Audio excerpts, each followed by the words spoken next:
People on the South Plains are often forced to make tough decisions between buying food or paying their rent or mortgage, or choosing between purchasing their medications or purchasing groceries. Others face the winter season forced to choose between heating their home or eating. And surprisingly, they are not lazy, uneducated, or just looking for a handout. Hunger and food insecurity on the South Plains has steadily increased until 1 in 6 people in our region are served by the South Plains Food Bank. Hunger doesn't discriminate. If it wasn't for the food box, I don't know what anybody would do. I live alone with 2 girls. I'm a single mom. We depend on y'all. Our community depends on y'all. We don't have much. We get food stamps and the South Plains food box. And that's how we get our food. Oh, it's the worst feeling. It's the worst feeling whenever you wonder, where's your next meal going to come from? How are you going to feed your child? You run out of food, you look at them and you tell them, I'm sorry, I'm sorry. Or you have a bag of rice and beans, and you're going, this is what we're going to have. We had 2 or 3 days, and I let them eat, and I'm like, I'm not touching it. Mama, eat. No, Dad. We think that she's gonna starve. I'm not gonna starve. I ain't gonna starve. I got y'all. Other than that, I help take care of their dad. He's disabled, so I go get his food box. Times are so hard right now.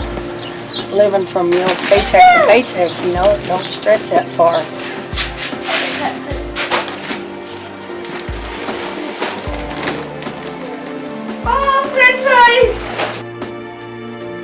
The food box helps us tremendously, the price of food is now, and we just really appreciate it with people donating to y'all and letting y'all to come around and be helping everybody like us.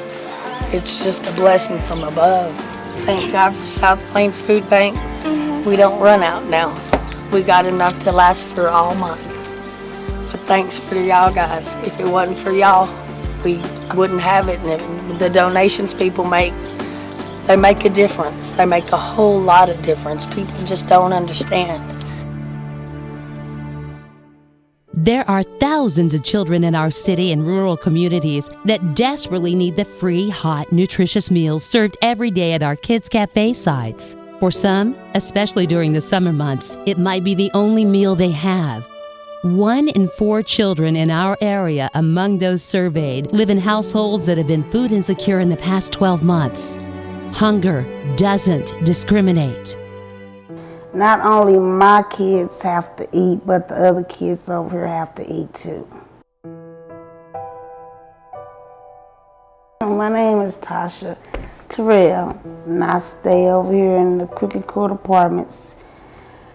I have 3 little kids. And I come around here and feed the other kids, the apartment kids, like 40-something kids that I feed. And I do that Monday through Friday from 5 to 5:30. I don't mind doing it. I like doing it because, make me smile. And then my kids, they smile too. Because Mama, we going up there to feed the kids, or the kids come knock on the door, Tasha, you coming up there to feed us? So that made me feel good that I'm wanted. So I don't mind doing it. I don't know if that be their last meal for that day until the next day, but I don't know. But I like for them to come up here in case it is their last meal for the day. But I do be feeling sorry for these kids over here, how they be dressing and stuff. And, it ain't like I got a lot of money and stuff, because I don't. I struggle with mine too. But like I say, I can't help everybody else because I'm struggling myself too with my kids. Like on the weekends, I would have to feed them out of my house because I feel like they don't have nothing to eat at their own house, but I don't mind if I got it. And like if my kids go to somebody, I hope they be able to help them too. Because I hate seeing other kids hungry. That's why I say, like, I can go without probably a whole day, but I can make sure mine and another kid have something to eat. Neighbors who are laid off work, struggling to find a job, and often at lower pay, are a continually rising problem that is stretching the limits of the South Plains Food Bank's resources. Their one-time visit to the food bank becomes a journey every month as they work to dig out of the hard economic times they've fallen on. It's a struggle that affects people from all walks of life because hunger doesn't discriminate. What's it like going from local celebrity status to local food bank recipient? My name is Melinda Alvarado. Can I say I'm 38 and holding?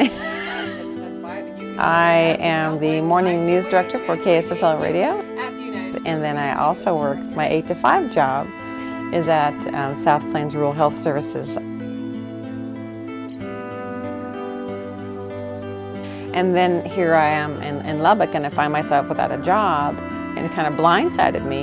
And I'm not mad about it, but it just blindsided me, and I wasn't prepared. Things happen, and you just don't know what some people like myself live paycheck to paycheck, and you have a medical emergency or something happens, and you don't have there's more months than there is money. I've had very little, I've had a lot, and then I've had very little again. And your emotions follow that.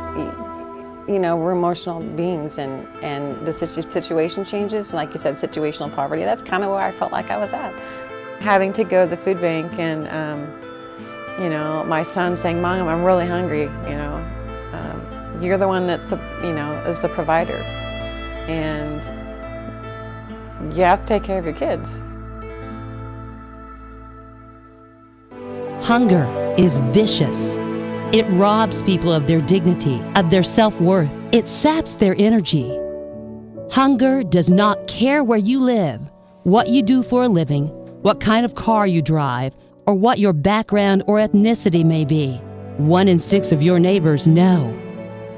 Hunger doesn't discriminate. Please help us continue our mission to fight hunger on the South Plains.